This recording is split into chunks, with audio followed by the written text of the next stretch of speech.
एक वैज्ञानिक विक्टर बिजली की मदद से एक निर्जीव शरीर को जीवित करने की कोशिश करता है।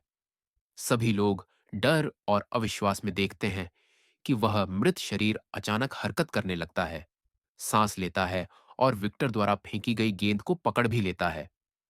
चर्च का न्यायाधीश इसे पाप बताता है, लेकिन विक्टर दावा करता है कि उसने अमर जीवन का रास्ता खोज लिया है।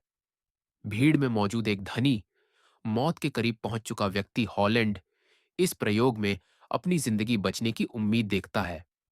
हॉलैंड विक्टर को समुद्र किनारे बने विशाल किले में आसानी से प्रयोग जारी रखने के लिए पैसा और जगह देता है। विक्टर अलग अलग शवों के अंग जोड़कर एक विशाल मानवाकार शरीर बनाता है। एक तूफानी रात में बिजली मशीन पर गिरती है, लेकिन प्रयोग विफल लगता है। विक्टर टूट जाता है, लेकिन घंटों बाद प्राणी जाग उठता है और विक्टर की हर हरकत की नकल करने लगता है। धीरे धीरे वह अपना पहला शब्द बोलता है, विक्टर। और यही नाम उसकी पूरी भावनात्मक दुनिया बन जाता है। इसी दौरान विक्टर के भाई की मंगेतर एलिजाबेथ किले में आती है और प्राणी से एक अजीब सा जुड़ाव महसूस करती है। इसे देखकर विक्टर के भीतर ईर्ष्या और भय पैदा होता है। वह प्राणी को कैद कर देता है और उसे राक्षस कहकर अपमानित करता है। दुखी और व्यथित प्राणी विक्टर का नाम पुकारते हुए दर्द में चिल्लाता है। गुस्से और डर में विक्टर पूरे किले में आग लगा देता है ताकि प्राणी को खत्म कर सके। जलते किले में फंसा प्राणी आखिरी बार विक्टर को पुकारता है और विक्टर एक पल के लिए रुककर उसे बचाने की कोशिश करता है, लेकिन एक बड़े विस्फोट में किला नष्ट हो जाता है।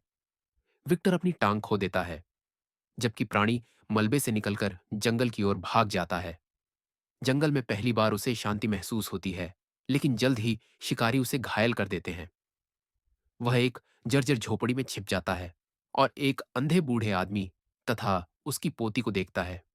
वह हर रात उनकी मदद करता है, लकड़ियां काटता है, खेत संभालता है, भोजन तैयार करता है।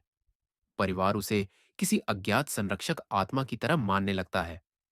अंततः बूढ़ा आदमी उसकी दयालुता पहचान लेता है और दोनों के बीच एक गहरी मित्रता बन जाती है। लेकिन जब प्राणी भेड़ियों से बूढ़े को बचाता है, परिवार खून देखकर यह समझ लेता है कि वही हमला करने वाला है। वे उस पर हमला करते हैं और आत्मरक्षा में वह एक आदमी को मार देता है, फिर सदमे में भाग जाता है। बाद में जब वह जागता है, तो उसके सभी घाव भर चुके होते हैं।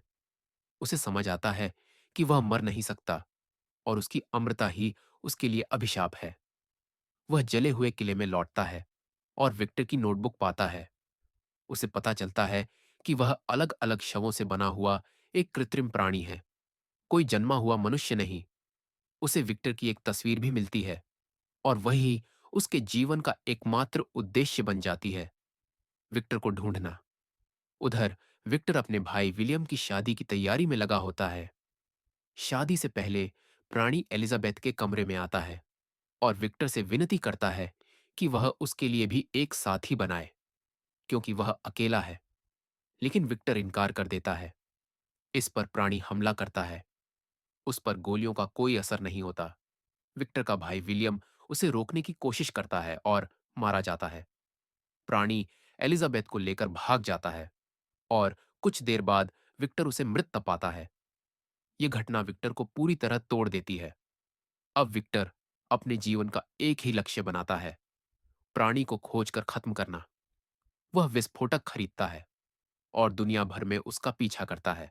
कई महीनों बाद एक रात प्राणी खुद विक्टर के शिविर में आता है। विक्टर फिर गोलियां चलाता है, लेकिन कोई असर नहीं होता। प्राणी उसे घसीट कर ले जाता है और विक्टर के अपने विस्फोटक को उठाता है। वह शांत स्वर में उससे कहता है कि चिंगारी वही लगाए, क्योंकि उसकी अमरता का अंत केवल विक्टर ही कर सकता है। और ऐसी ही खौफनाक, दिमाग हिला देने वाली मूवी एक्सप्लेनेशंस देखने के लिए लाइक, शेयर और सब्सक्राइब करें।